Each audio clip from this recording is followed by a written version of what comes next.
Hello, Archie Dunlop here with Talking Astrology with Archie, and today is Thursday, January the 30th, 2025, and the big event is Uranus being stationary direct. Uranus is coming to a standstill. It has been moving backwards from the Earth's perspective.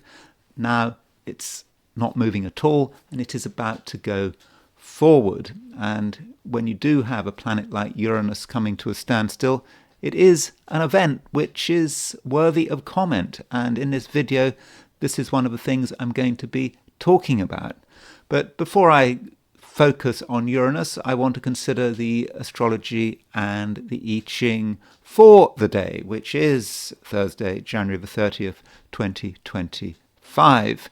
So let's look at what is happening. Here is the chart for today. I've set it as always, noon, New York, and so we can see that the new moon is starting to break up. The moon is at 26 Sagittarius, 26 Aquarius on January the 30th at noon in New York, and it's moving away from the sun, and so the sun is at 11 Aquarius. So that's kind of a good thing. You know, when you've got a new moon, you know, when the sun is exactly conjunct the moon, it's a bit overwhelming.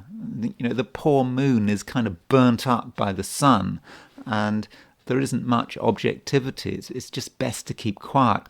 But now that the moon is moving away from the sun, things are just getting a little bit easier. There's a little bit more objectivity, and we can start to get an idea about, you know, what we're supposed to be doing, how we're going to get our plans off the ground. Though we can't expect everything to be completely stable. I just talked about Uranus and the fact that Uranus is going stationary direct. Well, the moon does make a square to Uranus. Now, the moon makes squares to Uranus on a pretty regular basis. In every month, there are 2 squares to Uranus, so it's not an unusual event. But, you know, with Uranus being stationary, maybe today's Moon-Uranus square is going to be more powerful than usual. And when we think about Moon square Uranus, we think about, you know, things happening that, maybe we weren't expecting. And it's difficult to predict our own and other people's emotional responses.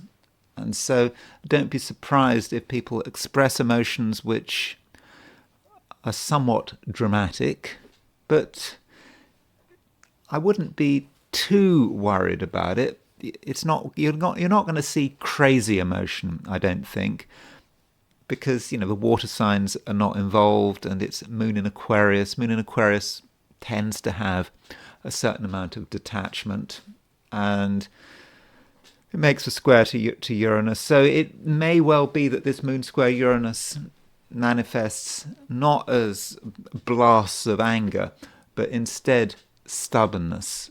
People are really into their ideas, and they're holding firm to their ideas, you know, whatever those ideas might be. So trying to change someone's mind could be rather difficult. Of course, the moon does eventually change sign. Having made that square to Uranus, it's not long before it moves into Pisces. Now, one thing about the moon, it is void of course. So the void of course is when the moon has made its last major aspect to a traditional planet before leaving the sign. Now, Uranus is not a traditional planet, it's a discovered planet. So you could say that the moon is already past its void of course point. And, you know, of course, you could say, oh, well, but the moon's making a semi-sextile to Venus. Remember, I said last major aspect. So the moon is void. And so with the moon void, you could say that it's a day when maybe not a great deal is going to happen.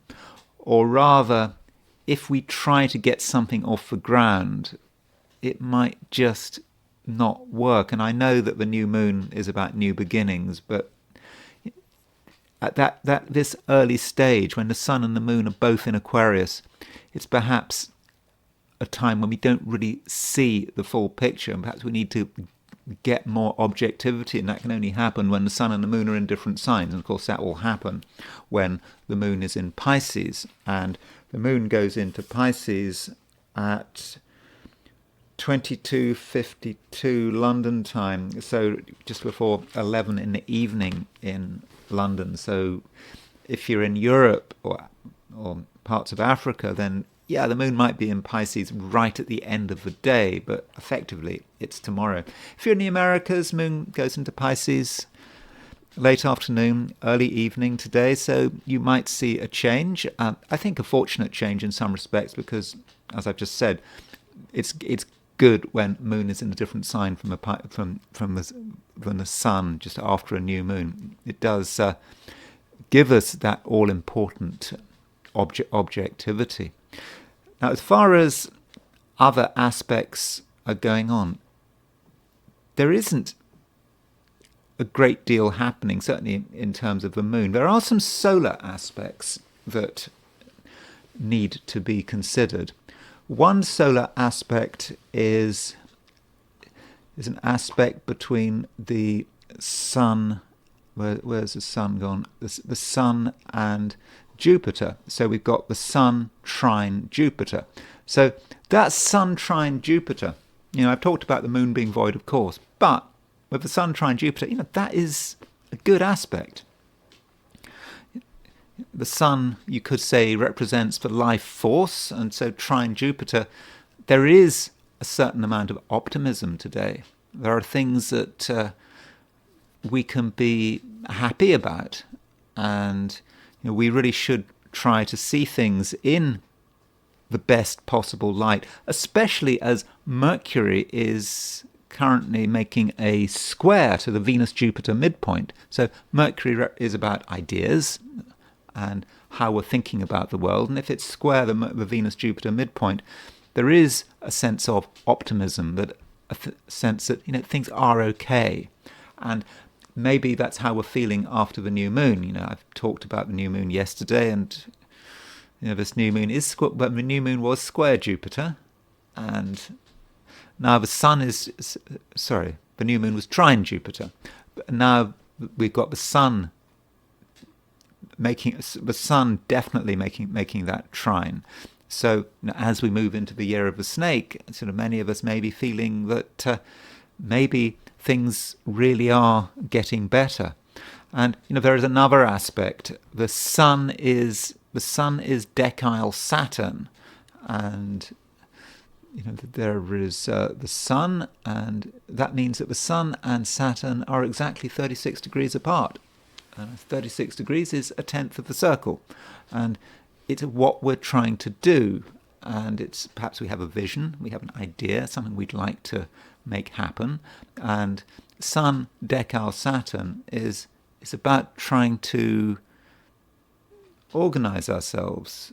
We have a vision of organization, and we feel we can get this vision off the ground.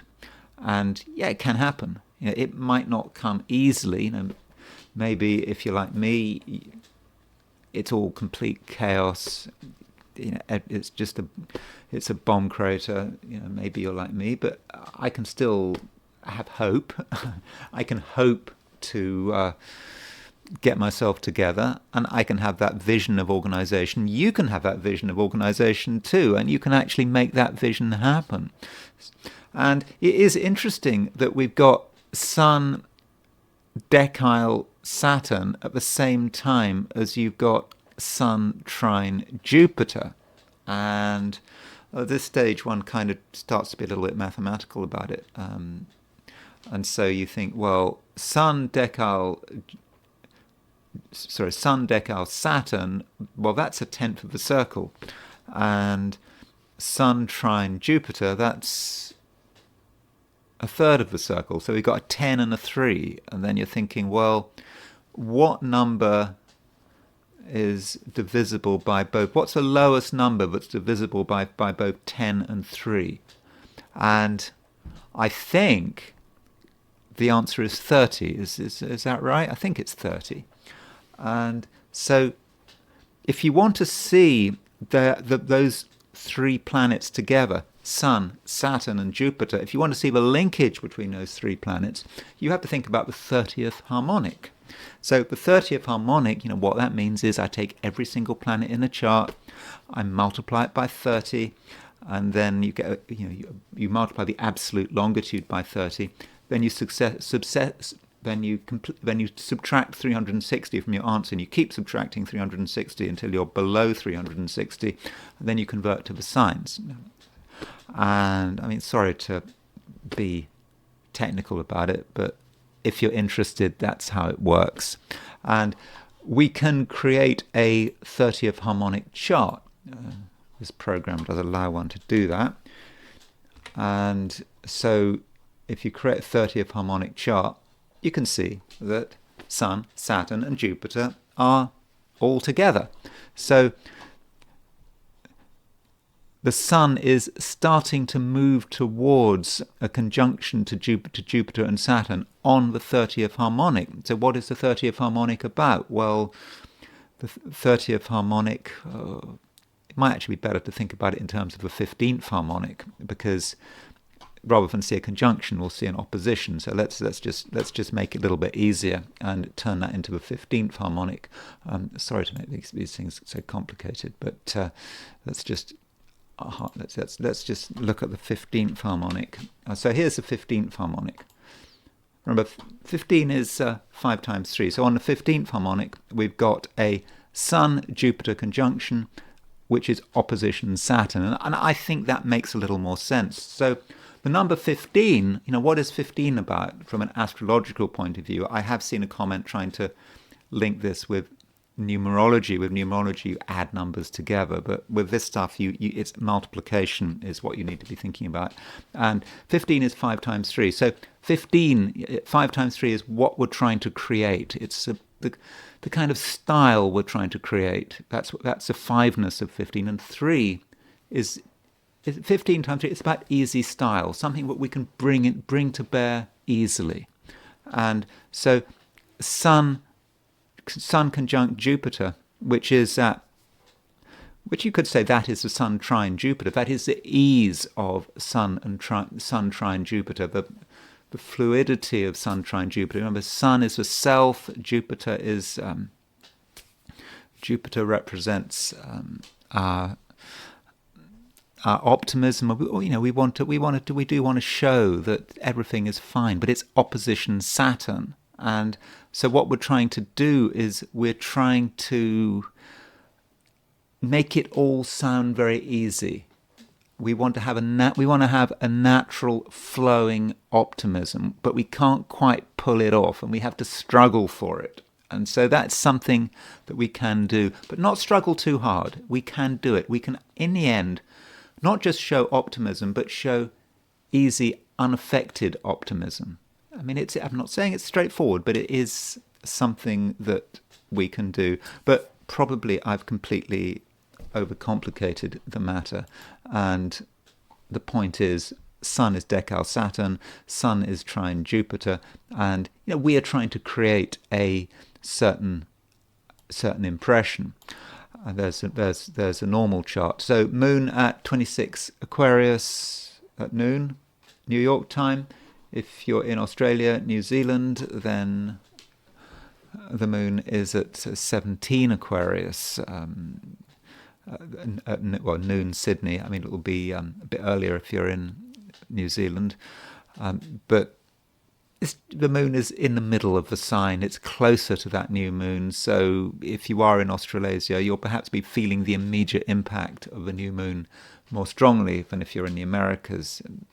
It may be that you feel that there's more that you have to keep quiet about. And then, as I said at the beginning of this video, Uranus is going direct, and that is something we are going to feel today. We're going to feel a sense that maybe something is going to happen, something might happen, and we're wondering what it is. And I don't think there's any reason why this Uranus direct should be felt personally. I mean, if Uranus is direct, Uranus goes direct at 2316 Taurus. So if you have something in your chart very close to 2316 of the fixed signs particularly, or for the semi-squares and sesquadrates, which would be 816 of the cardinal signs. If you've got anything very close to 2316 fixed, 816 cardinal, particularly something, a personal planet or the ascendant or the midheaven, then that might have a big impact on you. When I say close, I mean close. I mean, I'm not saying 5 degrees. I'm thinking maybe 1 degree. So if you have something close, then that Uranus going stationary direct may have a particular impact on you. And then there is a heliocentric picture. Not a great deal going on heliocentrically that I haven't already talked about. Yeah, Jupiter is still square Saturn. The markets are still very nervous after that the Chinese AI shock. So there's still that worry, and I think the tech stocks still seem to be under a lot of pressure. There seems to be a lot of nervousness around cryptocurrencies. So that's the aftershock, maybe, of the Jupiter square Saturn, and the fact that we've had this new moon, and so there is a little bit of uncertainty. So I'm making this recording on Wednesday morning, and I think there's going to be some announcement from the Federal Reserve later in the day, which could have an impact on the markets. I don't know what it is, but that announcement is, of course, happening at the time of a new moon, at the time of Jupiter square Saturn. So that's something that might have a bearing. The main aspect that I find interesting in this chart is actually a micro aspect, and that micro aspect is between the Sun and Uranus. Now you might say, the Earth and Uranus. Now you might say, well, there's nothing going on between Earth and Uranus. Well, actually there is something going on. You can tell that something's going on because Uranus is at 26.5 Taurus, so if you add 15 to the Earth's position, that gives you 2604. So there's a micro aspect between Earth and Uranus. Normally I wouldn't bother too much about that micro aspect, but as we know geocentrically, Uranus is going stationary direct. Of course, there's no retrograde movement in the heliocentric chart, but as Uranus is already emphasized on a geocentric level, and of course we've got moon square Uranus today geocentric, I'm just thinking that Earth-Uranus micro aspect might have an impact. The aspect is it's a 15 series. It's a sort of 24th harmonic conjunction between Earth and Uranus, and that might shake things up a bit, but let's not be too dramatic about it. So that's all I want to say really about the heliocentric picture, and I now want to consider today from the viewpoint of the 12 signs. So these are my forecasts for the 12 signs for today, which is Thursday, January the 30th, 2025. Aries. Aries, things are getting better, but is anything actually going to happen? Today, you just might feel that you have done whatever you can do, and there's not much point in taking things further. And your intuition may be correct. You can try your hardest to get things off the ground, but don't have expectations. And it might be about the fact that it's the aftermath of the new moon. The sun and the moon are still in Aquarius. Something new has begun, and it might be about patience, just allowing things to reconfigure, and don't be in a hurry, and don't be surprised if other people are just not particularly enthusiastic. They're not very keen to do anything. They might seem a little bit unresponsive, and that's the way it is. And from your point of view, then, there might be a certain sense of anticlimax. It's almost like you'd like there to be some kind of struggle or a conflict or an argument. You're almost ready for it, but it's not really going to happen. And so, Aries, there is an advantage in that. It does just allow you to take a step back and not allow yourself to be agitated, and also don't try too hard to agitate other people. That's something Aries can do. If things are boring, you're not getting a response, you might feel that you have to try extra hard to make something happen, but I think that would just be mischievous. If there is anything going on, it would probably be connected with an aspect between the moon and Uranus. And Uranus is quite a powerful force today, because Uranus is going stationary direct, and with the moon making the square to Uranus, if anything, that could be about money. If you want to cause a stir, if you really feel it's important, if you want to get someone's attention, then talking about money might be a good way to do it. As soon as you start talking about money, as soon as you start putting energy into something financial in a public way, then you get some attention. But is it favorable attention? Possibly not. So if something does happen, though, relating to money, and there could be some news about money or a realization about money, moon square Uranus, don't over dramatize, and don't feel that you have to do something about it immediately. That can be a temptation, money wise. Something happens that you weren't expecting, and you feel you immediately have to act, and it may just be overaction. You're just overreacting to the situation, and it could be something pretty trivial, but part of you wants to make everything dramatic. That is really important to you.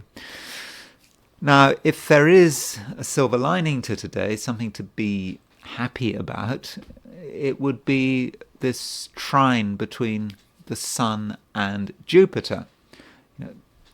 Sun is in Aquarius, it's trine Jupiter. It's, in a way, it's a very protective aspect. It's a psychologically protective aspect. It can make you feel good about yourself without you necessarily having to do much. And the fewer your expectations, the better you'll feel. And this means that if you can just, for example, be with people, just accept them for who they are, just enjoy the moment, and say what's on your mind, but not in a dramatic way. Don't feel that you have to make dramatic statements. Just take it easy. See what's available. If nothing happens, nothing happens.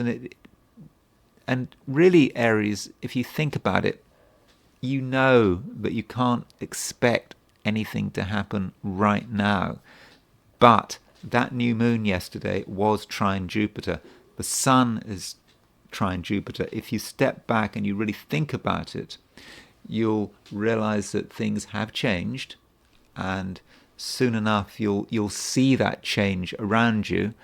But it may just be a question of quiet patience, knowing that things are working in your favor, even if nothing is happening. And that's perhaps what you need today. Just need to develop a quiet sense of confidence. Taurus, Uranus is going stationary direct, and I think that could have an impact on you because Uranus is moving through your sign, and also the moon is making a square to Uranus. So when you think about Uranus going stationary direct, it might be a good idea, Taurus, to think about the last 6 years. 6 years, is it? When Uranus went into your sign. So it's Uranus starts moving out of your sign later in the year when it starts moving into Gemini. It's not an immediate process because it goes retrograde and direct and so on. But Uranus is starting to move towards the end of Taurus, and now it's stationary direct, Taurus. Think about yourself as the rebel. What are you rebelling against? And how do you want to do things differently? Uranus is a very unique planet. It wants to be a revolutionary, and you need to perhaps think about yourself as a revolutionary in your own way. That doesn't mean to say you have to be a violent revolutionary. You don't have to blow things up. Although there is a strong connection between Taurus and terrorism. I quite often mention this in my videos, that there are some infamous terrorists who have their sun in Taurus, but Taurus is stubborn about it. Taurus gets an idea about what needs to change and wants to do everything it can to create change. Terrorism is, of course, not the right approach, but with Uranus going direct, you have to consider how you can engineer that change without anyone getting hurt. And Uranus going stationary direct reminds you of your uniqueness. And that means that if you feel that your uniqueness is not being respected or appreciated, then you might get edgy. And you could, in certain situations, do things that you later regret. So you have to get the balance right. Change matters. If you're trying to engineer change, you can't always do things in a way that other people are happy with. Sometimes people have to accept that you're not going to go with the status quo. On the other hand, you just don't want to cause change for the sake of change. Just overturning everything and not having a replacement. And today we have Moon square Uranus. So you've got the Moon in Aquarius, square Uranus in Taurus, and this aspect, I think, could actually be quite fortunate. It could encourage you to take a stand, to make it clear that this is what you regard as being important and you are not going to change your mind. Doesn't mean to say that you have to have a conflict, not at all. If you are absolutely clear and you make it clear that you're not going to budge, I think in most cases people will respect you. And additionally, there's no need necessarily to announce your intentions or tell people how you feel. Instead, you can just go and do it. And remember, the sun and the moon are still in Aquarius. So yesterday we had a new moon, and a key point about new moons is about keeping quiet about it to begin with while that new moon is exact, certainly while the sun and the moon are in the same sign. So while the sun and the moon are in the same sign, there's probably nothing much that has to be said, and you can just quietly get on with creating the necessary changes. And also the sun is making a trine to Jupiter. I think that this sun trine Jupiter does work in your favor. The sun is in a high profile sign in your chart. Jupiter is in Gemini. Gemini is a sign that's often connected with money from a Taurian perspective. So Sun trine Jupiter could be about financial good fortune. You can start to see a financial opportunity. It's an opportunity maybe that only you can see, and because you're able to see things differently. And I'm not saying that that necessarily means that you're going to get hold of the cash today, but you can see the opportunity. And perhaps later in the week and into next week, you actually have a chance to actually realize that opportunity. But with that Sun trine Jupiter, you need to start making the connection. You need to see how you can make things better for yourself. And it might not be about money. It might be about getting a job or making a favorable change within your working environment. But there's no need to force it. That Sun trine Jupiter, it wants you to do some work, but it doesn't necessarily want you to be overly demanding or insist that Jupiter gives you what you feel you deserve straight away. You can't be too pushy, but overall, if you handle it right, I think that Sun trine Jupiter is going to be very useful.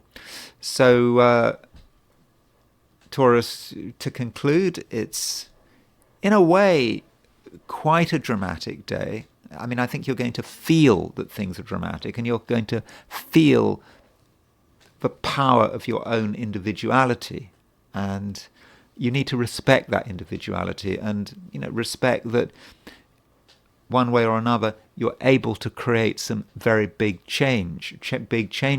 And these changes can definitely do you a lot of good in terms of both from an existential perspective, feeling you're doing the right thing, and also in a material sense as well. But don't be tempted to create change just for the sake of it. And if you feel that today things aren't going quite as fast as you'd like them to, just remember we've just had a new moon. Things are a bit slow on a new moon. You need to allow the sun and the moon to get some distance from each other. Of course, if you're in the Americas, then at late afternoon, this evening, the moon will go into Pisces, and with the sun in Aquarius, moon in Pisces, you get that objectivity, and you can perhaps get a clearer idea of what you need to do next. Gemini. There is no reason, Gemini, why it can't be a good day, and that is because we have got a trine aspect between the Sun and Jupiter. And Jupiter is in Gemini, and the Sun's in Aquarius. And Gemini, it might be a good idea if you can, to think back over the last few months, indeed think back maybe until May of last year. May of last year was when Jupiter went into your sign, and I think Jupiter stays in Gemini until June. Is that right? I think it's until June. So you've got a bit of time left with Jupiter and Gemini, and this Sun trine Jupiter may give you a chance to reflect on what you have and have not achieved since the summer of last year. And I'm confident that you've achieved quite a lot, but you might feel that you haven't been able to see everything through. And now with this Sun trine Jupiter, you have another opportunity to move things forward. And so something hasn't worked in the past. Now might be another chance. So think about it. Have you given up on something? Have you thought that there was no point? Well, Sun trine Jupiter does allow you to reconsider the matter, and maybe it might be a time for a relaunch. And Jupiter's only going to get stronger. I think we've got, what's it now? It's the 30th. So in a few days' time, Jupiter goes stationary direct. It's on February the 4th that it goes stationary direct, unless you're in Hawaii, in which case it's very late on February the 3rd. But so Jupiter's about to go direct in Gemini. So things are happening, and you've got a few months left before Jupiter moves into Cancer.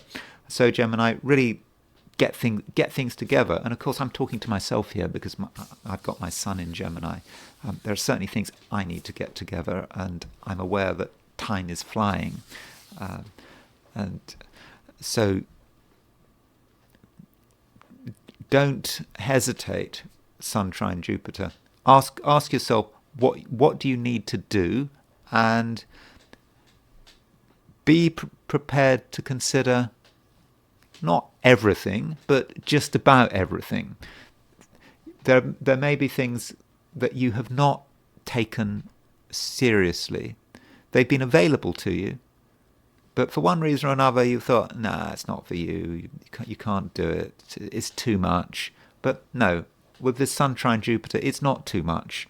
There is something that you can integrate into your life, which you should have been integrating. And I think with the new moon yesterday in Aquarius, that should have been a new start for you, and being open-minded in a new way, and maybe doing something you've never done before, or perhaps introducing a new technique into your life, or it could be something to do with technology, but you bring it into your life.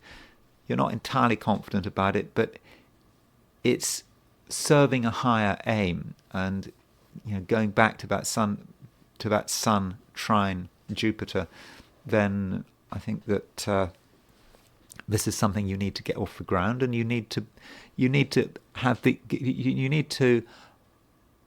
give yourself the possibility of being inspired and challenged. And Uranus is stationary direct. The moon is making a square to Uranus, so that might mean, Gemini, that sometime over the course of the day you are challenged. I mean, you might be challenging yourself, or it might be some random remark that someone makes. They didn't even mean it seriously, but from you, from your subjective view, it actually is an important point. And so look out for that challenge. And if you suddenly today find yourself getting angry or threatened, rather than see it as a negative, actually see it as a positive. It may be a chance to really turn things around and to really start making progress, because it is a time when you need to start moving. And so do take advantage of everything, and in particular that Sun trine Jupiter, which if you handle it right, should really work for you. Cancer, you probably feel that there's not a great deal that has to be done. And so in that sense, what I'm saying now is a continuation of yesterday. I mean, it would be nice if my forecasts for each day could be discrete. One day is completely different from the other day. That's one of the reasons I do the I Ching. My I Ching forecasts are discrete. They only focus on one day, and time zones are not important. But one day does merge into another day, and a lot of what is happening today is just a follow through from yesterday. Yesterday there was a new moon. I don't know how you related to this new moon, but I think that the new moon might have for you been a fairly serious influence, realizing that some things just can't be trivialized. And at the same time, I don't think that you're feeling enormously sociable, and you're just waiting for things to change. And talking about other people, there is a square between the moon and Uranus, and that moon-Uranus square is about a surprise, maybe. And if you do find yourself in contact with other people, there might be surprises. There might be surprises in terms of what people say, what people do, how people react, and other people could just shake things up, and you might see a side to certain people's personality that you hadn't seen before. I'm not talking about people very close to you, like partners, relationship issues. It's more about friends, associates, colleagues, people that are not super important to you, but people who you perhaps meet every day or most days, people who are around you, people who you're in contact with. And there could be some surprises, and these surprises might not always be much fun. It's not really something that you need. So like yesterday, I think that today it's probably a time where you just want to hold steady and just not feel that you have to do anything or that you have to be anywhere. There's nowhere that you have to be. And if you have made a decision about what is best, then this is a decision that you probably have to honour. Don't allow yourself to be distracted. Yeah, there might be apparent distractions, people doing something that you hadn't expected, people sending you messages that you don't find particularly entertaining, and it seems that there are attempts to get you off course, but I think in most cases these attempts can largely be ignored. So that's the day, unless of course you are in Australia. Unless of course you're in the Americas, because the moon does change sign, and this sign change takes place, relatively late in the day. It's when does the moon change sign? It's just before 11 o'clock in the evening London time, but in the Americas, that's late afternoon, early evening. Moon does move into Pisces, and the moon's movement into Pisces could bring a change if you are a Cancer in the Americas, or I suppose if you're in Europe, but very, very, very late at night. But moon moving from Aquarius to Pisces, it does feel a favourable changeover. It feels that you do start to have something in front of you that you can relate to, that you can really get involved with. And it's not like you're going to see immediate result, but you can feel the change, and maybe you're just going to feel ever so slightly more comfortable with the moon in Pisces. There's just more flow. I think with the moon in Aquarius, you might have been tempted to be just really fixed and just focusing on one thing and not taking kindly to people sort of messing you around. But with the moon in Pisces, there's just a little bit more flow, and you can start to respond better to other people with the moon making that change. And also with moon moving into Pisces, it could be a time to be thinking about new possibilities which over the last couple of days you'd almost deliberately turned away from. It's almost, I hate to use this phrase, but almost like studied ignorance. Studied ignorance, of course, is about deliberately claiming you don't know about something. I mean, you do know about it, really, but you decide to claim you don't know about it. But with the moon moving into Pisces, yeah, you can be more open, and you can perhaps be more yourself, and that's something that you're going to see late in the day if you're in the Americas, and tomorrow if you're elsewhere. Leo. The Sun makes a couple of interesting aspects today, Leo. It's making a decile to Saturn, and it's making a trine to Jupiter. And that trine with Jupiter, that is very fortunate. The Sun is your ruler. It is trine Jupiter. That is good news. And if you feel that things haven't been going fast enough for you, or you feel for whatever reason hard done by, perhaps you don't feel that you have enough control, whatever reason, that Sun trine Jupiter is an opportunity, and it can be very elevating. And of course, when you hear the word Jupiter, when you hear about the planet Jupiter, you think about good luck and the possibility of being able to seize a sudden advantage for yourself. And it can happen.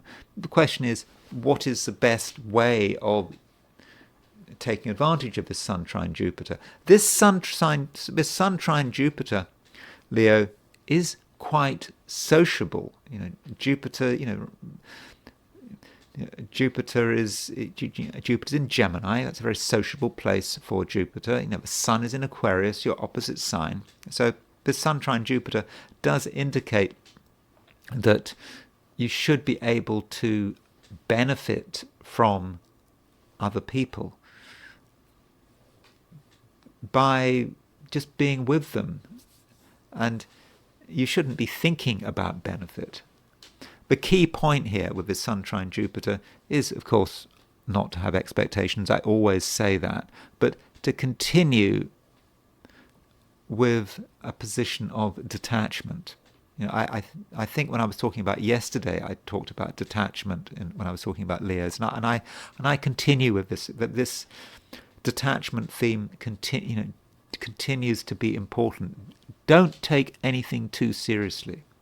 Don't get obsessed with getting a particular result. Don't take anything personally, and just go through life like that.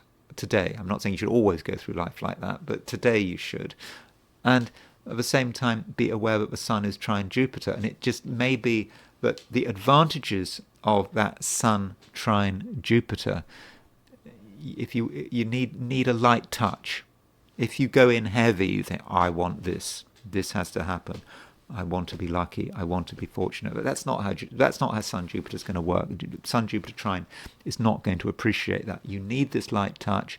You should be happy with what you've got, and at the same time make the most of what is available. There's a sort of an apparent contradiction there, being happy with what you've got and making the most of what's available. But the two concepts can exist in the same space. And just see what happens when you talk to people, when you're with people. You can do a lot of listening, see where it's all going, and it just may be that through other people there may be some kind of opportunity that, for one reason or another, you just weren't expecting. And it is very important that you don't allow yourself to get too agitated. There is a square between Moon and Uranus today. And remember, Uranus is going stationary direct. So that Moon square Uranus could be about a surprise. It could be about you delivering a surprise, someone else delivering a surprise, and because it's a square, it's a surprise that may not be entirely welcome, and you just have to not get attached. So if someone gets annoyed about something, just go with it. Don't get annoyed back. If you find yourself getting irritated by what someone else is doing, just go with it. Don't be part of it. Take it in your stride. And the very thing that makes you annoyed, that disturbs your peace, maybe the very thing that is your luck. If you can just see it with an open mind, not get upset, that's the opportunity. And so the Moon square Uranus on the surface seems a difficult aspect, but in fact it may be an opportunity, something happening out of the blue. At first you don't think it's welcome, you don't think it's useful, but you need to have an open mind, see where it's leading you. And so overall, Leo, Sun trine Jupiter, we can't avoid that. It is a fortunate aspect. It can work in your favor, and you need to make sure that nothing gets closed down. No possibility for good fortune gets closed down. And I think that particularly relates to other people. Other people can be annoying, they can be irritating, but they can also be the key to your short-term success. Virgo. Virgo, it's to an extent a continuation of yesterday. There was a new moon yesterday, and in a way, Virgo, there's still a new moon today. The sun and the moon are both in Aquarius, and because of that, you might not want to change anything. You might just want to continue with whatever you were doing yesterday, and I don't think you'll be in the mood for making big changes, and you'll just want to make sure that everything is in order, and that approach is absolutely fine. But Virgo, compared to yesterday, there are a few changes, and I think they are changes for the better. I think that you're going to have a more positive attitude. Yesterday with a new moon, it was kind of difficult for you to really understand what was happening, and you might have felt that you weren't really able to be yourself, and it was difficult to get a clear idea of the future. That's a problem with a new moon, because the moon is combust. It's not a Virgo issue. It's just when the moon is conjunct the sun.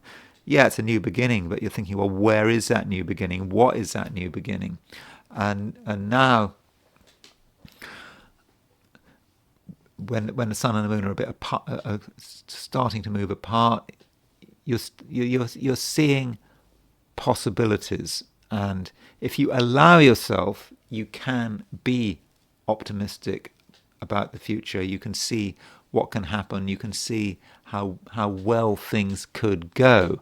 And you're going to be helped by the fact that the sun is trine Jupiter. So sun trine Jupiter does have an impact on you. And it reminds you that actually there are things you really want to achieve, and you want to achieve them sooner rather than later. You want to achieve them certainly by the early summer, by June. So time moves on. It's nearly February, and June is just around the corner. So that sun trine Jupiter gives you a chance to move forward, and you have to be open to that chance, and you mustn't be prey to negative thinking. But I don't think there's any need for you to be prey to negative thinking. Sun trine Jupiter is about optimism. There are other reasons why you're having a positive view, and you can feel that things really are better, that things are getting themselves together. And if you keep going in the direction you're going, and if you get everything sorted out, and I understand that right now sorting things out is important to you, and Virgo, it does actually seem that you're moving in the right direction, and you shouldn't feel that just because today things aren't going quite as fast as you'd like them to go, you shouldn't feel that that's a sign of stagnation. It's not. There's still a new moon. The sun and the moon are still in Aquarius, so things are a little bit slow. But keep going, because it does seem that you're on the right track. And just the more optimistic you can be, the better. Ask yourself, Virgo, what is that one thing you really, really would like to achieve by June? I hope there is something that you want to achieve by June. And if there isn't anything you want to achieve by June, well, think about it. Think again. Perhaps in certain situations, you might actually need to create a set of goals for yourself, because these goals can be achieved, but you haven't got all the time in the world. So I don't want to hurry you, but you need to work things out in your own way. Now, the moon is in late Aquarius, and now that might be one reason why it might feel that things are a little bit slow today, because the moon has made its last major aspect to a traditional planet before leaving the sign. And if you're in the Americas, you do experience a sign change. Sort of late afternoon, early evening, the moon moves out of Aquarius and into Pisces. And so Pisces is your opposite sign. And so in the Americas, late in the day, that might give you an opportunity to get in touch with people. Perhaps contacts with other people have been a bit difficult recently, or for one reason or another you haven't been able to get through to them. But with Moon moving into Pisces, it might become a little easier. Now, if you're not in the Americas, Moon will move into Pisces. Well, it could happen very late tonight if you're in Europe, or it might be tomorrow. But Moon is moving into Pisces. So Moon into Pisces, there will be a change of emphasis, and I will be talking about what it means for Moon to be in Pisces when I do your forecast for tomorrow. Libra,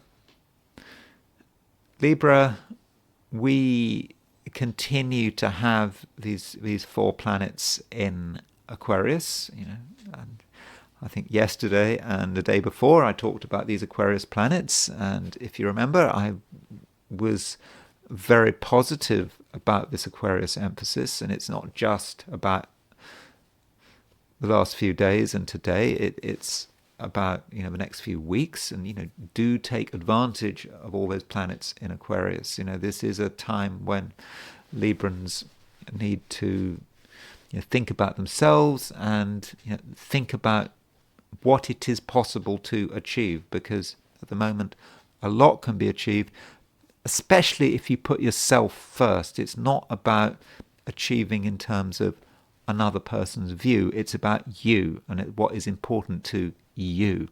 And today, Libra, we have a trine aspect between the Sun and Jupiter. This aspect is really nice from a Libran perspective, at least, because Sun and Jupiter are in air signs. Sun in Aquarius, Jupiter in Gemini, and of course the third air sign is Libra. So in a way we have a sort of grand trine formation: Sun, Jupiter, and just the whole sign of Libra. And this Sun-Jupiter trine I would regard as being very fortunate. This is a time when you really can express who you are and understand who you are and be appreciated for who you are. And even if you're not appreciated for who you are, it doesn't matter, because it's all about you. And the universe wants you to be accomplished. I won't say the universe wants you to be happy. I mean, happiness is perhaps an overused word. It's not enough just to be happy, having good feelings. I mean, you can be happy and be wasting your time. You can be happy and be in a daze, but it's a happiness that is very real and is fundamental to who you are, and it's a happiness of satisfaction that you are doing what you're supposed to be doing, that you're on the right path, that there's no need to worry about whether you're doing something wrong, because you've made the right decision. You're aligning with yourself with the universe. So that's Sun trine Jupiter, which is about pure satisfaction, and knowing that you are aligning, and when you are aligned with something higher than yourself, what can go wrong, because you are being looked after and you are being protected. It doesn't matter what happens. So the Sun trine Jupiter really should work your way, and so try to make the most of it, but there's no need to expect instant results. I mean, if you do get concrete results, instant concrete results, that would be good, but that's not really what it's about. It's about that inner satisfaction, knowing that you can't go wrong. And with Sun trine Jupiter, I think that is very much something that can happen. And it's important, Libra, that you are not distracted. You could be distracted by something which perhaps it's from the past, something that is a little bit of a temptation, and it could be about getting pleasure from the wrong things. And I suppose one can sort of see that in some kind of struggle sense. You have your path and it looks as if you can go down your path, but there's something trying to tempt you off that path. I suppose one thinks of some sort of medieval painting with, I don't know, with some devil sort of standing on your shoulder, trying to tempt you to do something, whispering things in your ear. I'm not trying to make you scared. I'm not talking about real devils, real demons. I'm just saying it's just something trying to pull you off the path and focusing on something which isn't about you. It's something perhaps quite base, and it may relate to the past. But Libra,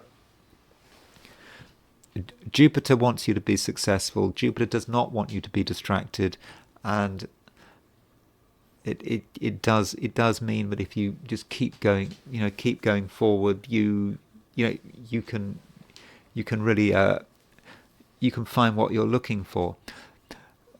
Though it's important that you don't have any preconceptions, and this is a very difficult balance to get in a way, because there are temptations to do something which is totally not in keeping with who you are. The temptation exists.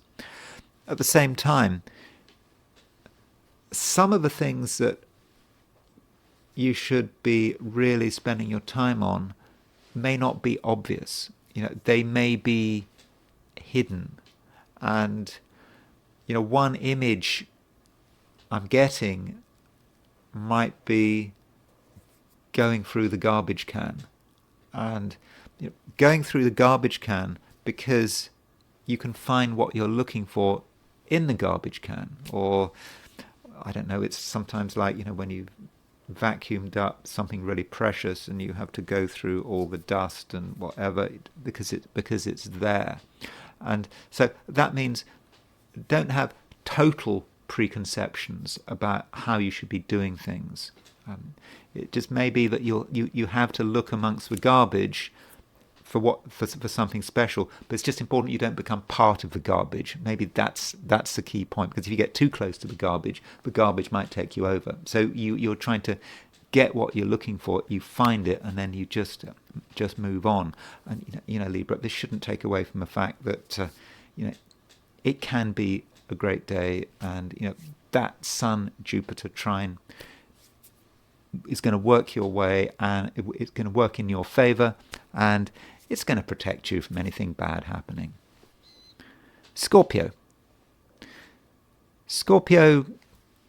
is one of these sort of continuation days, and this is one of the problems of doing daily readings. I suppose with astrology readings on the internet, most of them are sort of for the week or for the year, but one-day readings are a bit of a problem, because can you really isolate one day? Say, this is what this day is like, this is what another day is going to be like. Are they really discrete entities? And the answer is they're not.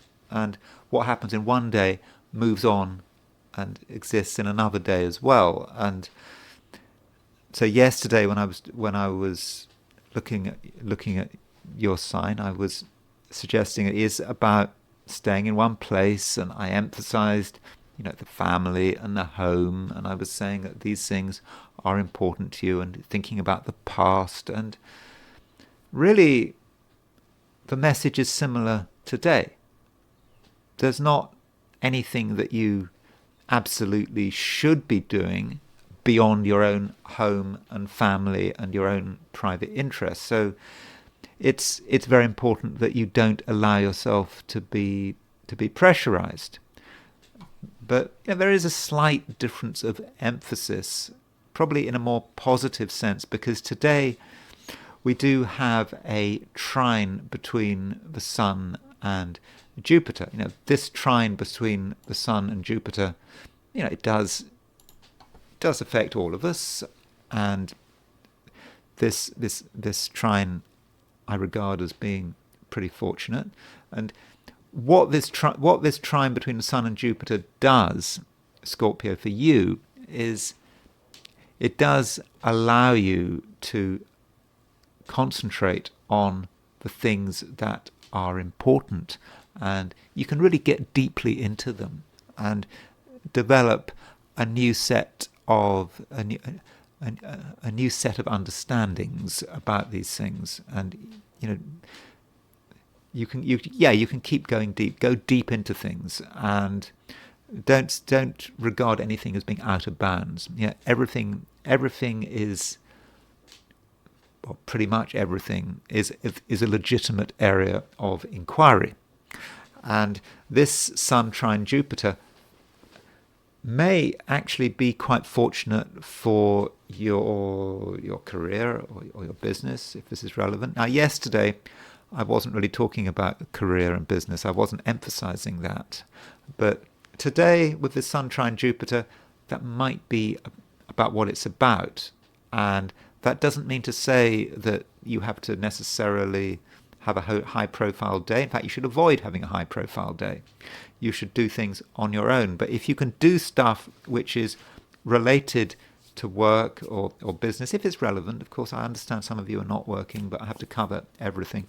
But if you have that chance, then really try to focus on it. And if you ideally can work at home, you'll be much more effective than if you're working in a high-profile setting. And also, in your own private way, you might get some realizations about what you want with Sun trine Jupiter. You're getting a sense of what ambition means.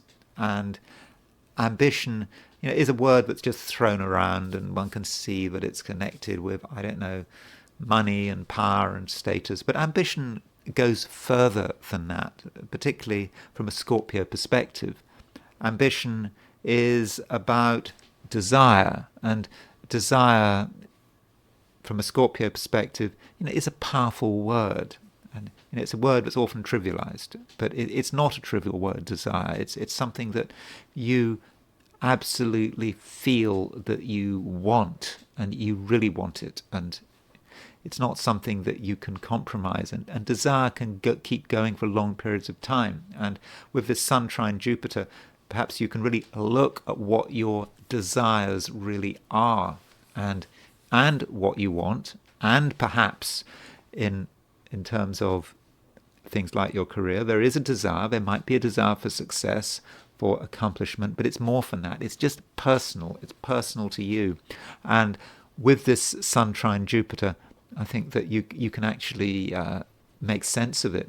And you also, Scorpio, will have a feeling about what is possible. What is possible in the society in which you live. There is something about you at the moment, Scorpio, very tuned into society and what's happening, and where the world is going, and where you fit into this world. And that links back to this desire, and you, at least on an emotional level, you kind of know what needs to be done.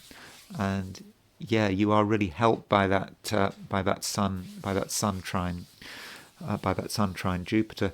Finally, I should point out that today Uranus is going stationary direct. Uranus is in Taurus, which is your opposite sign. So Uranus going stationary direct might say something about relationships and some of the people in your life. And with Uranus stationary direct, it could be about someone's behavior, or what someone wants, or how someone is getting your attention. And I suspect it's not entirely easy. And with some of the people in your life, you might need a certain amount of patience And I understand you want to be in control, you want to be in full control, you want to be able to have a good idea of where everything is, but that Uranus going stationary direct could upset things a little. But I say a little, provided you don't overreact, provided you just see it as a minor distraction. So if someone does something you weren't expecting, don't overreact. Sagittarius. Sagittarius, it's another day with the moon moving through Aquarius, and I think that Sagittarius is a sign that really does work well in terms of you as a Sagittarian. There's a sort of easy connection between Sagittarius and Aquarius, and this Aquarius emphasis is going to sort of allow you to move from place to place, move from subject to subject. There's nothing that's really holding you up, and if you want something, you can get it. If you want to move from one place to another, that might be a good thing. In fact, Sagittarius, it's probably not a good idea to stay in one place for too long, perhaps because you'll get bored. I mean, you don't want to get bored. Bored Sagittarian is absolutely not what we need. And so if something is boring, or even if someone is boring, then it's just a good idea to just move on. And moving on is going to be very easy. It will just happen, quite naturally. And you can move on in terms of other people without necessarily saying goodbye to them. It could be, for example, the case that another person is boring if they're allowed to continue in the way they've been going. So if you see a boring side to someone's personality, maybe that needs to be challenged in that Sagittarian way. Change the subject, change the location, suggest you go somewhere different, because a different conversation, a different place can make all the difference. And so a person who is boring in one place can be absolutely fascinating in another place. A person who is boring when talking about one subject can be fascinating talking about another subject.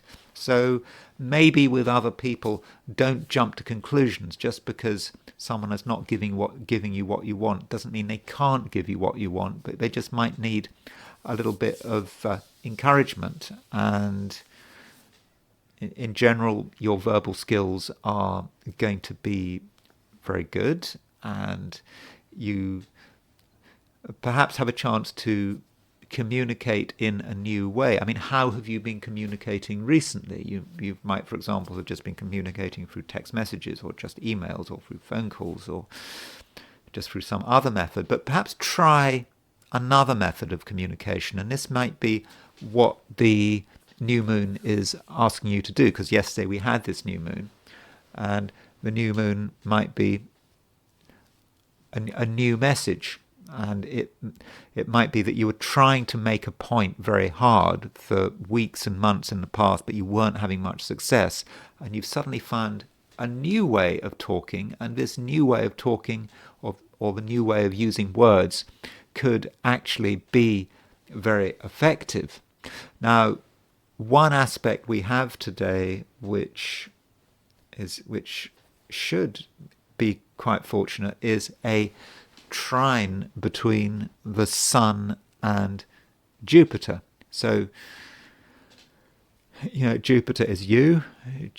Jupiter, of course, is the ruler of Sagittarius. The Sun makes a trine, and with that Sun trine Jupiter, at the most general level, I think you just have a good sense of who you are and your identity and selfhood, and because of that, there is something about you that is very compelling, and This goes back to how you're communicating. You can communicate who you are. There is a way to communicate who you are, and people are going to listen, and you are going to have an impact. But it's not an impact that need be violent or abrasive or anything like that. It's just that you're there. It's almost like you've always been there, and now this person, you, Sagittarius, who's always been there, is becoming more vibrant, more relevant, and the things you do, the things you say, make an increasing amount of sense. And, like yesterday, you're able to really tune into your attractive power. There's just something about you that attracts, and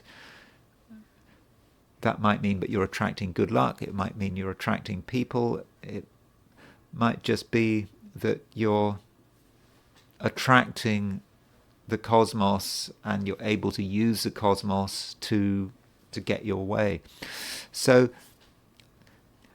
that's about it, Sagittarius.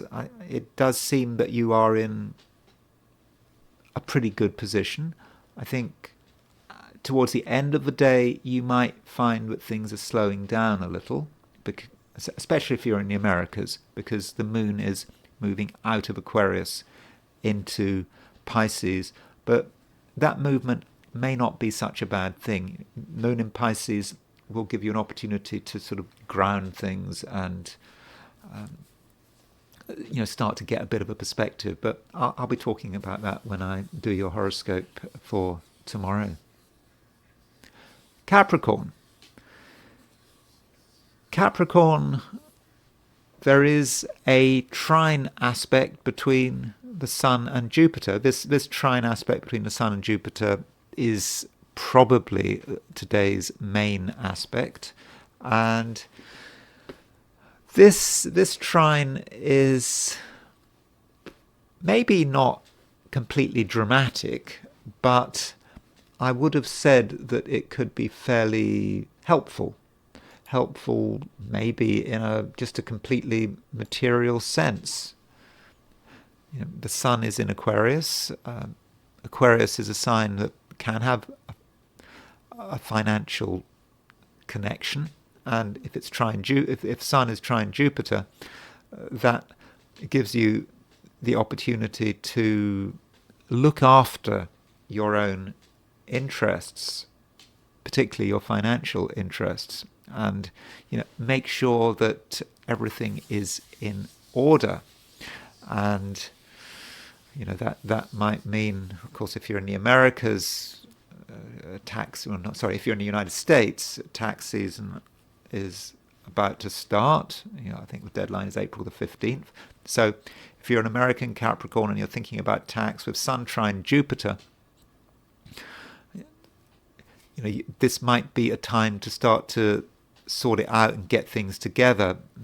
I don't know when you normally do your tax, but if you normally do your tax a bit later, but now might be the time to start collecting information and collecting things. It's a good start. You should always think about the start of something. So we've had the new moon yesterday. This new moon in the Capricorn chart is always, obviously, you've always got this Aquarius new moon in sort of January, February, and that new moon does tend to have a financial orientation. So it just may be that the United States, Aquarians in the United States are naturally linked to the tax year, and they kind of intuitively just know that January, February is the time to sort things out in a financial and bureaucratic sense. If you're not in the Americas, in a way it's a similar picture.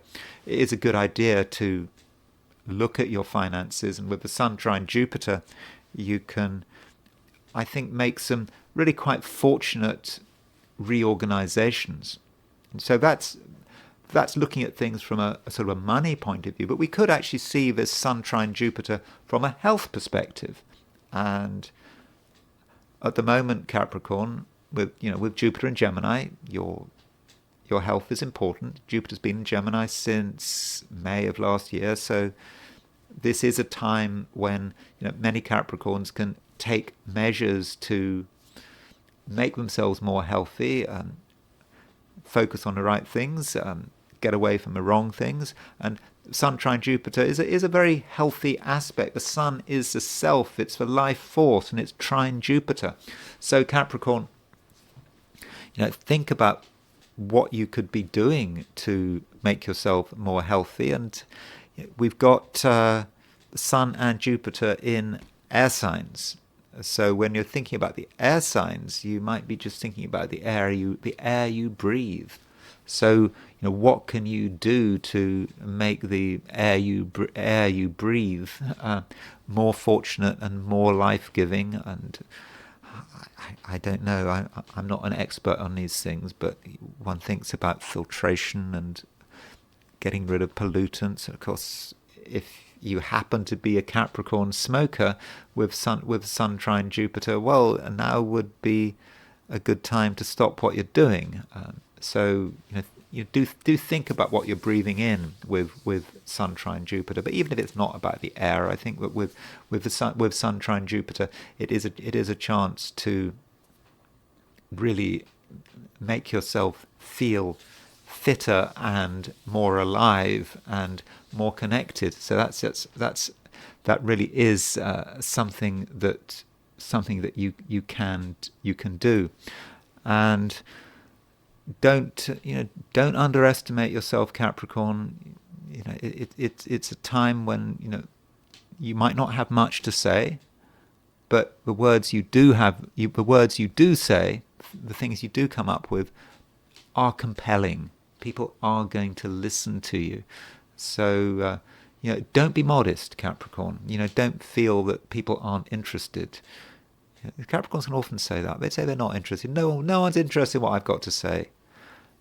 No, actually, Capricorn, they're extremely interested in what you have to say. And in fact, you might have some obligation to tell people what's on your mind, because you can change hearts and minds. Yeah, you really can. Aquarius, you're still feeling the new moon. So new moon was yesterday. New moon is still very much with you. The sun and the moon continue to be in Aquarius. And so Aquarius, you might feel that something has changed. Something quite big has changed, and that it's a new world that you're in. But right now, you're not necessarily seeing all the results. Just because something is new doesn't mean that there is instant change, and very often things might just feel themselves to be the same, but they're not, because they are actually different, and you're just perhaps waiting for results. And this just might be the new moon at work. But try to be a little proactive here. The sun does make a trine to Jupiter. Sun in Aquarius making a trine to Jupiter, and that might not seem immediately obvious to you, perhaps because you're waiting for something to happen. But if you wait for something to happen, well, you could wait forever for something to happen. The Sun trine Jupiter is an aspect that really is very fortunate on a number of levels. With the Sun in Aquarius, Jupiter in Gemini, you're actually luckier than average. And part of that luck comes from what you are doing. If you really give it your all, throw everything you've got into what you're doing, provided what you're doing is in accordance with who you are. So you give it everything, and in a way it doesn't really matter if there's a result, if you're noticed, if you're not noticed. The point is, you are in the moment and you are doing something that just feels good, and then the Sun trine Jupiter will just naturally kick in, and you'll just feel that everything is coming together. And again, I must emphasize, don't get obsessed by the external world, by how people are responding to you. It just maybe people don't respond to you at all, but it doesn't matter. The moon is void, of course. The moon has made its last major aspect before, but it's made its last major aspect before aspecting a. It's made its last major aspect to a traditional planet before leaving the sign. So the moon is void. So with a void moon, it's really important not to expect anything. And the action should be taking place at an inner level. But still, Sun trine Jupiter is fortunate, and it's setting you up for, in the end, external results. But don't think about those external results at the moment. Just do what you feel comfortable with, and there's absolutely no need to listen to anyone except yourself. Though that does not necessarily mean that you should ignore other people. Sun trine Jupiter, the sun could be seen as a representative or as a symbol of other people, because the sun in the Aquarius chart rules Leo, your opposite sign, and the sun is in Aquarius. The sun is on your territory, if you like, and it's making a trine to Jupiter. So that Sun trine Jupiter could represent another person, and it might represent a person who might think the world of you, or they might just be there to help and there to support you. And it seems that through another person you can really improve your luck and also improve your happiness. And it may well be that this Sun trine Jupiter has relevance to relationships. So from a relationship perspective, I would have said that this aspect between the Sun and Jupiter should be fortunate, and you can benefit from contact with another person. And this person doesn't have to be anyone you know well, just someone who turns up, someone who makes your acquaintance. There's somehow something that they've got to offer, and it may just be that what they've got to offer is their presence, having someone to talk to, and you listen to what they say. And you have to remember that it's very often the case that some people are lucky. I don't know if you look back at your life, do you think that some people are lucky? When you're with them, things go in your favour for some reason. There's no logical reason, but it just happens. And it's very often not a two-way process.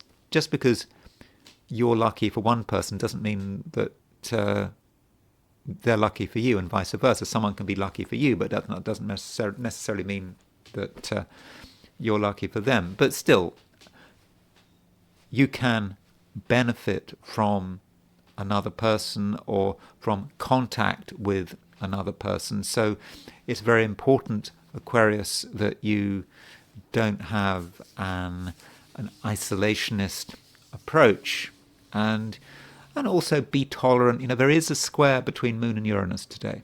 So the Moon is in Aquarius, it's in your sign, but it makes that square to Uranus.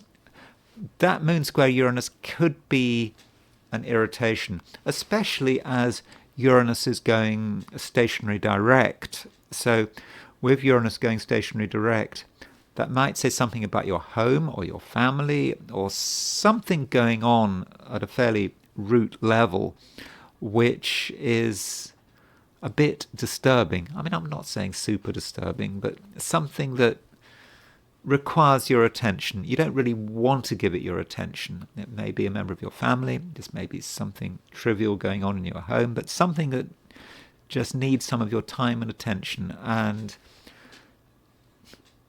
ideally you should just accept the situation, see what's required, and give family members what they need. Don't give them more from what they need, but if there is a request, an honest, simple request coming from your home or your family, then be ready to answer it. Or maybe someone is being a bit hasty. There's something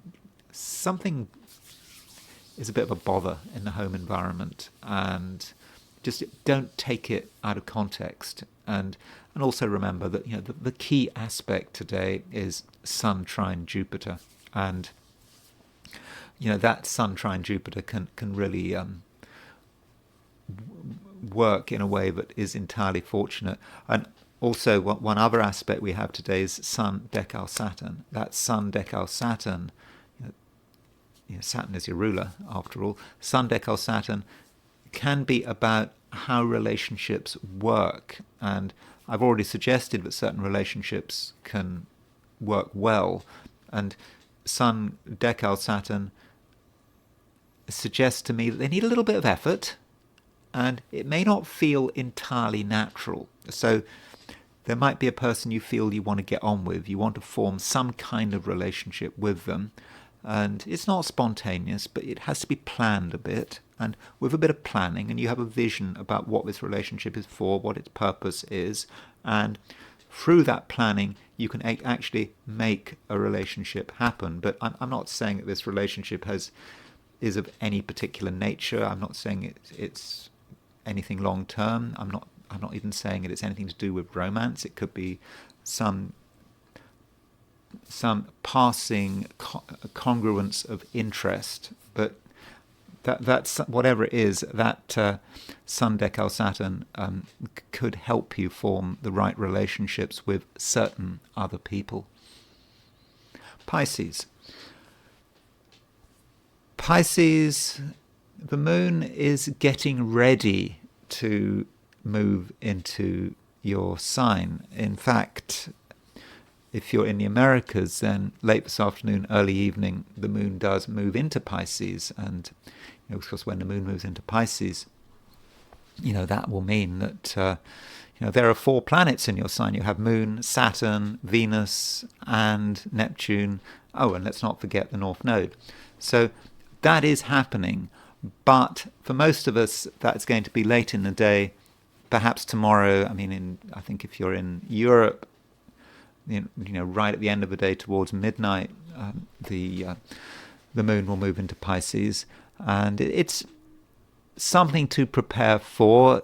If you're in the Americas, you will feel it by the end of the day, and you'll feel that there is a change, that perhaps things are starting to move a bit. That the immediate period of a new moon is over, because you have a new moon when the sun and the moon are together, and then the moon starts moving away from the sun, but it's still in the same sign. But when the moon changes sign, when the moon moves into Pisces, you could say that the difficult part of the new moon is over, because now you've got a little bit of objectivity, and perhaps you can start using the energy of that new moon in a productive way.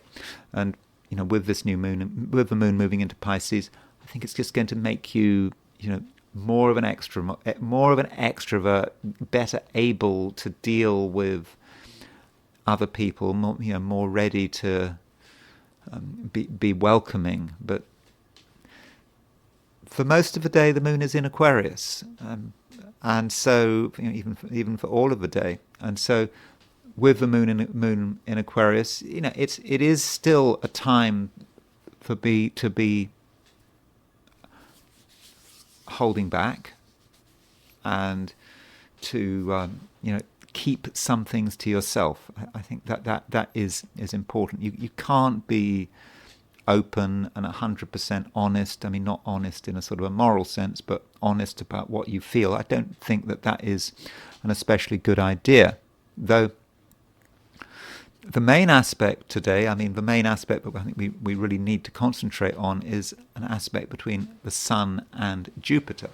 And I regard the Sun-Jupiter aspect, the Sun-Jupiter trine, as being something that really should work your way. Jupiter is your ruler, and Jupiter's about to go direct. Jupiter, it's going retrograde at the moment, but in a few days' time, I think on the 4th of February, Jupiter goes direct, or even on the 3rd of February if you're in Hawaii, Jupiter goes direct. So that's something to look forward to. And now with the Sun trine Jupiter, you get a sense of who you are, a growing sense of who you are, and in the process, your privacy is going to continue to be important. You know who you are and you know what you can do, but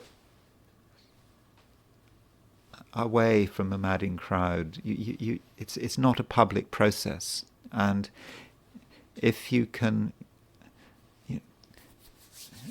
be somewhere quiet where you're in control, then I think that you can make the absolute most of this Sun trine Jupiter, and it may just be about sort of quiet realizations. You're almost like in a process where you're getting ready for something, but you're not quite ready, and Sun trine Jupiter allows you to really get going on the preparations and thinking about yourself, thinking about where there might be shortcomings, and Sun trine Jupiter allows you to resolve those shortcomings. And also it's about creating for yourself a strong sense of inner confidence, a belief that when the time is right, that things will quickly move in your favor. But there's nothing quick about today, and you know that, and it is all about timing. And right now, I don't think, Pisces, there's much you have to do, but that Sun trine Jupiter is building you up, and it is giving you confidence. And when the moon moves into Pisces, you'll be able to see things in a different way. And those are my forecasts of the 12 signs, and I am now going to turn to the I Ching. And using the I Ching, well, I asked the question, what is Thursday going to be like for those watching the I Ching section of this video? And the first hexagram I got was a hexagram 44, which is coming to meet. And this hexagram is not particularly fortunate. It's indicative of people who are in a hurry. They're in a hurry to meet us, and they're in a hurry to maybe tie us up in knots. Other people aren't necessarily going to work in our favor. And as soon as we get involved with another person or another organization, we give something away. We give away our freedom. And our freedom really does matter. And we just have to be really very careful how we go. And fortunately, this coming to meet represents a potential. It doesn't represent a reality. And it's just warning us that new situations, new people should be avoided, and we just need to really put a high premium on our own freedom. So that sort of talks about Aquarius, one of the traditional ideas about Aquarius. With all these planets in Aquarius, we've just had a new moon in Aquarius. It's about our independence. It's about our free thinking. And there are lots of forces out there trying to undermine our independence. And we have the third line moving. And the third line represents a danger that we start to move into a situation which could undermine us, which could take away our freedom. Perhaps someone is really keen for us to do something, keen for us to sign on a dotted line, keen for us to, invite them into our home, whatever. And we are aware, fortunately. Our eyes are open. And because of that, it looks like we're going to be able to make the decision to say no, or circumstances might come along which prevent a meeting, and the circumstances will really work in our favor. So that is that's a good thing. So it's almost like we're spared something. And so it just might be something goes wrong, and we might be disappointed if something has gone wrong, but actually something going wrong, it's a good thing, because we've been able to maintain our freedom. And then the top line moves, and the top line indicates a certain amount of conflict. And normally when we think about conflict, that is a bad thing. But if we're trying to maintain our freedom, then conflict is a good thing. And so we're going to be so keen to maintain our freedom, but if anyone gets in our way, we will respond. And so it's another situation where what seems to be difficult actually works in our favor. And so overall, our freedom is certainly being threatened. There are people who are very keen to worm their way in, but somehow we know how to look after ourselves.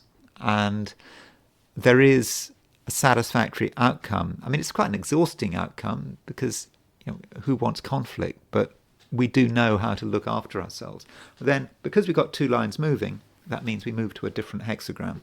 And the hexagram we move to is hexagram 47. This hexagram comes up a lot. I'm sure that's just my imagination, but it does seem to come up a lot. And it's not really about oppression, this hexagram. It is about just taking on a lot. And if we want to be independent, independence does have a price. And I think that we are able to maintain our independence, but in the process of being independent, we have to take on a lot. We realize, for example, that maybe other people aren't up to the job. Other people are making promises they can't keep. So we have to do it all ourselves, and we have to take on a burden. And, it's tough, but it's a burden we certainly can carry. And yeah, it might not be much fun, but it's okay. We can do it. And again, this might be the price of independence. We might be able to get people to help us, but if we got help, we'd be giving something away. And I don't think right now that is something we want to do. And talking about freedom, we're thinking about the planet of freedom. And of course, the planet of freedom in some respects is Uranus. And today, Uranus goes stationary direct. So, what that means is that from the Earth's perspective, Uranus comes to a standstill. I mean, it doesn't really come to a standstill, because from a heliocentric point of view, Uranus will never go backwards. It keeps going forward because it keeps going around the sun. But if you're looking at Uranus's position from a viewpoint of the Earth, it just looks a bit unusual. And so we can actually take the precise point when Uranus goes direct. So got it somewhere. This is it. It happens London time 4:21, maybe 4:22. It depends on what you look at. So around that time, 4:21, at least according to Raphael's Ephemeris, it's at 4:21 p.m. on London time. It just comes to a standstill, and it comes to a standstill at 23:16 Taurus. And in a general sense, when Uranus comes to a standstill, there's possibility that the principles of Uranus become really obvious. Uranus is about wanting freedom. It's also about doing things differently. And there is something rather revolutionary about Uranus. And so if anyone wants to be a rebel, then now with Uranus stationary direct, now might be actually the time to do it. And so the question is, what does it actually mean when Uranus is in Taurus? I mean, Uranus in Taurus. With Taurus, we think about the material world. We think about the the financial system, and Uranus has been in Taurus for the last 6 years or so, and it's got about another year. Uranus is about to go into Gemini. I mean, later in the year, and it will go retrograde back into Aquarius. Approximately, Uranus stays about 7 years in each sign, and so with Uranus in Taurus, some of that stress and rebellion, might relate to the financial system. And right now, the markets are under a fair amount of pressure. We haven't really seen a complete crash or anything, but people are nervous, and I think that is reflected by the fact that Uranus is direct, and perhaps some people are thinking about how are they going to change the financial system. What changes need to be made. Again, Uranus in Taurus. On a sort of more personal level, Uranus goes direct at the same time as the moon is at 26 Aquarius. So there may be a feeling moon square Uranus that some people are feeling somewhat stubborn. There is something very stubborn about Uranus, particularly when it's in Taurus, and people are going to be holding very firmly to what they believe in. And we already knew this was the case. When you look at what's happening in politics, not in any particular country, everywhere, we live in a polarized society, whether you're living in the United States, in Britain, Germany, France, Australia. It is very polarized, and I think that Uranus going stationary direct, particularly because it's square that moon in Aquarius, is going to add to that polarization. And there's no room for the middle ground. What do they say? People who walk in the middle of a road get run over. And I think that's very much the sense of what's happening at the moment. And when you've got Uranus going direct, it becomes very intense, and everything it touches becomes intense, like that moon square Uranus. Normally you see moon square Uranus as a fast aspect, but because moon Uranus happens exactly at the time when Uranus is going direct, in a sense that moon Uranus aspect may be a little frozen, and it might be worth just looking at some of the midpoints that Uranus is on. So if we look at the 90-degree dial, and this might just give us a rather different picture, and it does actually. So here is the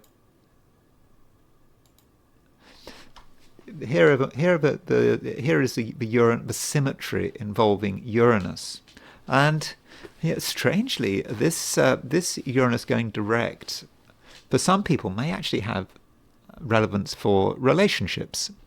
And you can see that Uranus is making a semi-square sesquiquadrate aspect to Cupido. Remember, an opposition on a 90-degree dial represents a semi-square or a sesquiquadrate. So Cupido is semi-square sesquiquadrate Uranus. And so Uranus Uranus and Cupido being in this position. Cupido is a hypothetical planet in the Uranian system, connected with love and union and, I suppose, relationships and marriage. So with Uranus opposition Cupido, this Uranus going direct might be about relationships forming very quickly and breaking up very quickly.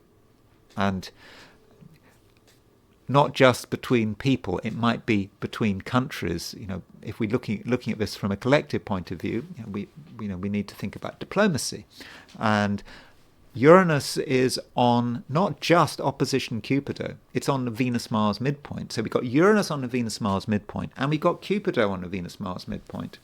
And Uranus on the Venus-Mars midpoint is about falling in love and out of love very quickly. It can be about sudden attractions. And there's a sudden attraction, and then there's a sudden repulsion. People can fall out of love quicker than they fall in love. It's very fast. And so we've got Uranus, Cupido on the Venus-Mars midpoint. So I don't know what you're doing, whether it's relevant to you, but there is this sense that, you know, relationships happening at the moment can be fast moving. And so if you're involved in a new relationship, then don't expect things to be entirely stable. Things can happen quickly. People can fall in and out of love extremely quickly. And that might also say something about diplomacy and how countries are trying to get on with each other, and people are trying to get on with each other. And you know, there's all sorts of, you know, look at the United States. You look at all the alliances that people are forming. The Trump alliance, you know, Trump getting on with Elon Musk, and there's RFK, and then at the same time you've got Uranus opposition Cupido on the Venus-Mars midpoint. So political relationships can change quickly. People can find new alliances, but then they can fall out just as quickly. And so, on sort of an international sense and a diplomatic sense, I think that this Uranus going stationary direct could be quite destabilizing. So I think you can see how this Uranus stationary direct could be working both on the personal and the collective and the political. And I do think there is a strong focus on relationships. It's exciting from a relationship perspective, but it's also somewhat unstable. And what I'm going to do now is I just wanted to look very quickly at a few sort of people, events, institutions that might be affected by this Uranus going stationary direct. So my logic is that, you know, as I was kind of suggesting at the beginning of this video, my logic is that, you know, Uranus is going stationary direct at 2316 Taurus. So if you, which is a fixed sign, so if you have got something at 2316 fixed, well, I mean, it might well have an impact on you. I mean, so if this Uranus going stationary direct, you know, closely within a degree, don't use an orb of more than a degree, at least to begin with. Or if you've got a planet at 2316 cardinal, you know, if you want the semi-square sesquiquadrate aspects. So let's start with what might be impacted by Uranus going stationary direct. So there is a Buttonwood Agreement. So the Buttonwood Agreement on May the 17th, 1792, I don't know what time in New York, is seen as the start of the New York Stock Exchange. And I think it was traders had some kind of agreement. And at the time, Mercury was at 2344 Taurus. So Uranus is going stationary direct on the Mercury of the Buttonwood Agreement. And so that station could well be destabilizing for the stock market. It might not be. I mean, you know, very often these kind of aspects don't really work, but I think it's just important to be aware of that. I'm not talking about stock market crashes or anything like that, but there may be a lot of emphasis on the New York Stock Exchange, and I suppose by extension the global stock exchange, because of the centrality of the New York Stock Exchange and Wall Street. But you know, I'm not predicting any kind of crash or anything, though. Have a look at the Buttonwood Agreement. The Buttonwood Agreement doesn't just have Mercury at 2344 Taurus. It actually has Pluto at 2331 Aquarius. So there is a Mercury-Pluto square at the time of the Buttonwood Agreement, and so Uranus is picking up on that Mercury-Pluto square. So you know, have a look at what's going on, you know, over the week in terms of the New York Stock Exchange, Wall Street. But must emphasize, I'm not making any forecasts about what's happening, and I'm not giving any financial advice. This channel is for entertainment purposes only. And you know, we must never ever forget about Harry and Meghan. We must never forget about them, and it's their marriage chart. So Harry and Meghan's marriage chart has the midheaven at 2338 Taurus. And I've already noticed that Uranus is going across their marriage midheaven. And so, this is the exact time they got married, on May the 19th, 2018. So they've got Uranus on their midheaven. The midheaven might be where the couple feel they should be going. It might be their joint ventures. If you watch YouTube videos, it would appear that everything is completely collapsing. I don't know whether that's the case. They've got Netflix worries and podcast worries and all sorts of stuff going on, and it's not working out, or so we're told. And so Uranus on the midheaven could be quite a shock for them in terms of where they feel they're going, or perhaps it's an ongoing shock, a shock they're already experiencing. But Uranus going stationary direct, I don't think is going to help. And then, old favourite, I keep showing this chart, and nothing really happens, but I will mention it one more time. The Kirch Bridge. I just cannot help notice that the Kirch Bridge was opened when there was a new moon at around 23 Taurus or 24 Taurus, and I don't know exactly what time it was opened. The Kirch Bridge, by the way, is this bridge between Crimea and mainland Russia. It's constant target for Ukrainian attacks. The bridge now has no military purpose whatsoever, but you know how the Ukrainians are. They like to have these PR stunts, and so this is another time of Uranus going stationary direct, exactly on or fairly close to the new moon, on which which was around at the time of the opening of the Kirch Bridge. That might make this bridge vulnerable. And of course, as the Ukrainians are losing on the battlefront, particularly in Western Donetsk, they may just feel they have to do a spectacular just to make themselves relevant again. And so this would be perhaps another time, with Saturn, Uranus direct, when the Ukrainians might feel they want to do something to get at the Kirch Bridge. Perhaps they'll be advised by the British. The British might like to get involved with this kind of stuff. So that would be something to look at. And Palestine. Yes, Palestine.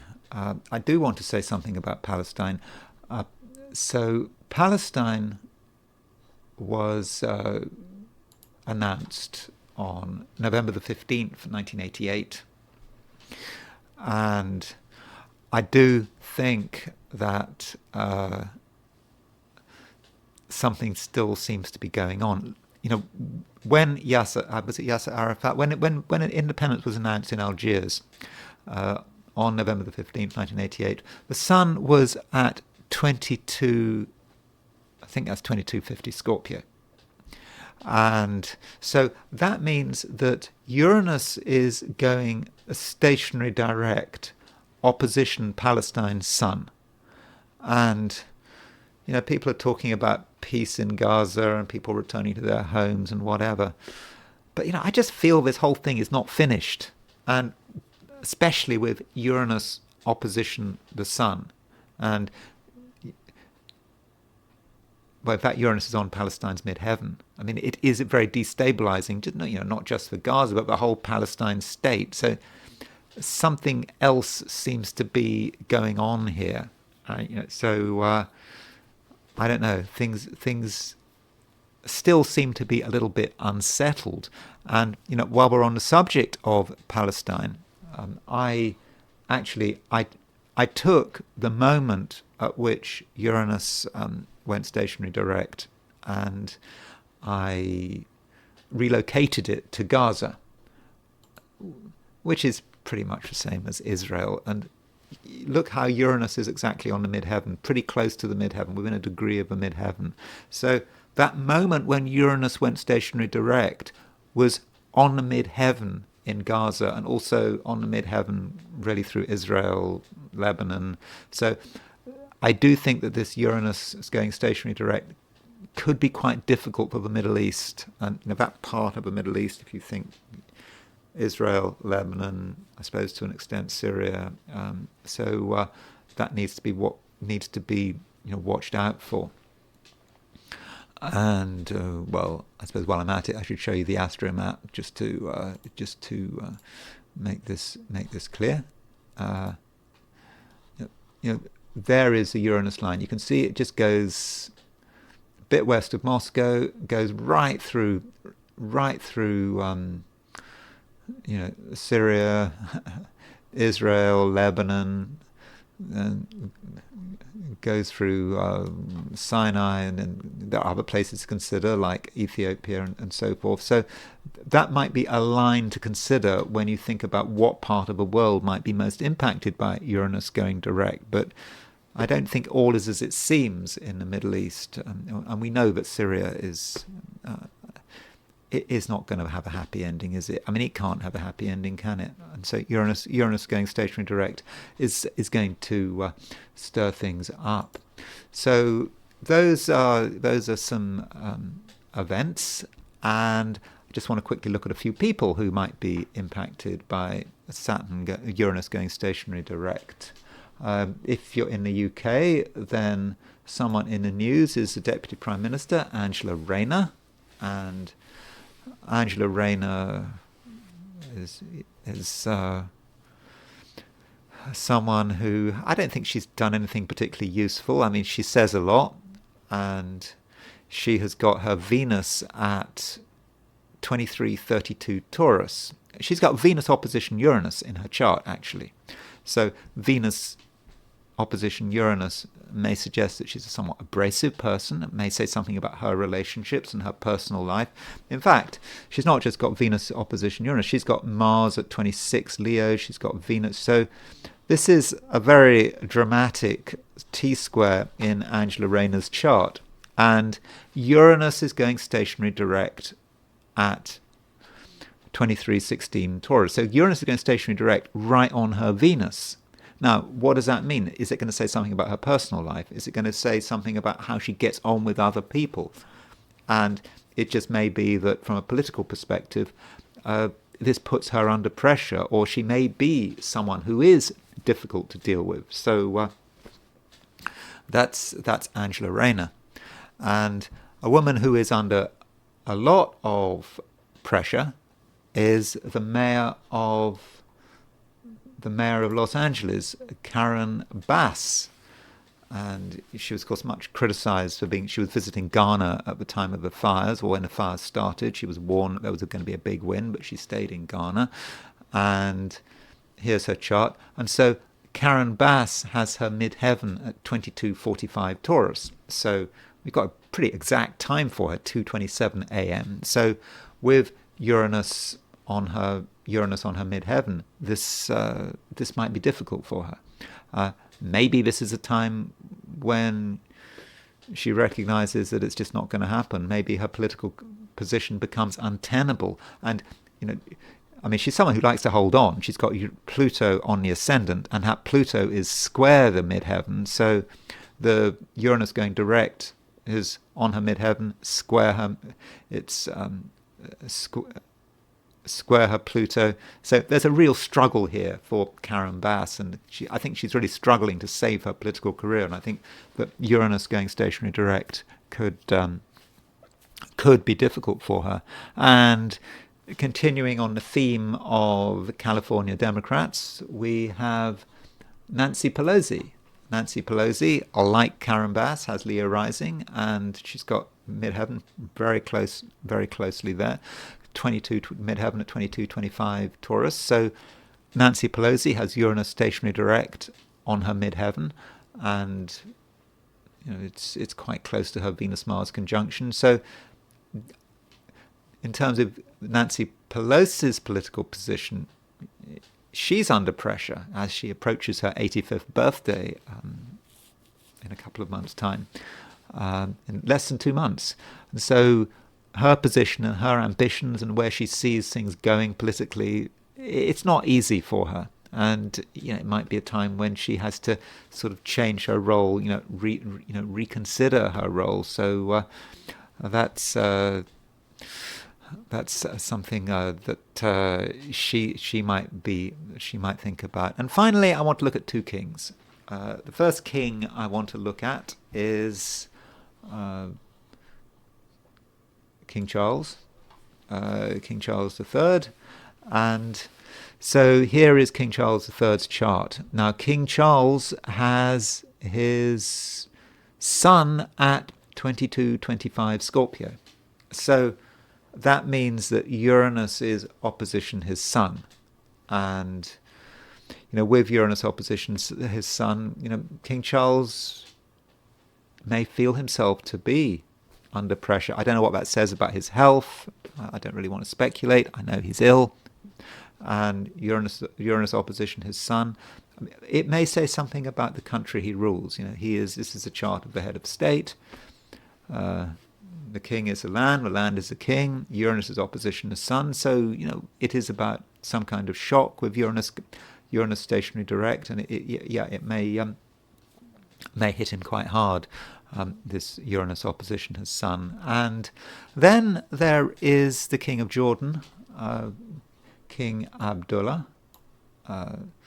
Again, we have an exact time of birth. With Middle East leaders, it's sometimes quite unusual to have a time of birth. We often have to work with untimed charts, but with King Abdullah II, we certainly have a time of birth. He was born at 5:23 a.m. And one thing that might be of concern is his moon. So King Abdullah's moon, he has moon in Scorpio, and it's in the 10th house. It's the moon represents the people he rules. And he's the king, and Uranus is going stationary direct right on his moon, and this might say something about his leadership and the kind of pressures that he might be under. He might be under quite a lot of pressure, and there may be a certain amount of restlessness. Or, again, it might be one of these things that has nothing to do with his position as king, may have something to do with what's going on in his family or palace or his private life. We don't know, but I think that it is a somewhat destabilizing force, this Uranus on this, having Uranus going stationary direct on his moon, and also Uranus going stationary direct square his Uranus. So not exactly, but you can see that he's got moon square Uranus in his horoscope. We have a moon square Uranus at exactly the same time as Uranus is going stationary direct. So maybe that moon square Uranus is being highlighted, and so I think that King Abdullah does have to be careful, especially if the Middle East becomes unstable again. And if we look at Uranus going stationary direct, and we relocate that chart to Amman. I have just shown you the chart relocated to Gaza, but if we relocate it to the capital city of Jordan, which is Amman, you can see that the midheaven is at 2343 Taurus, and Uranus is at 2316 Taurus. So we get more evidence that this stationary direct Uranus could potentially not just affect Israel, Syria, Lebanon, but also Jordan, and there is King Abdullah II's moon. So I have cautioned King Abdullah. Obviously, I don't. Obviously, he doesn't listen to me. He doesn't know about this, but I think if King Abdullah was consulting astrologers, then I think there would be cause for concern. And I think that over the next week or two, I think King Abdullah really does need to be very careful and needs to watch out what's going on in his country. And it may be events going on elsewhere in the Middle East do affect his rule. So that this might be a trouble spot, Jordan, with Saturn with Uranus going stationary direct, and that's it. That's all I've got to say. Thank you very much for watching. If you did enjoy this video, I would be very grateful if you were to like it. If you're not subscribed, I'd be super grateful if you were to subscribe. If you want to buy me a coffee, there is a link in the description, and I will talk to you again tomorrow.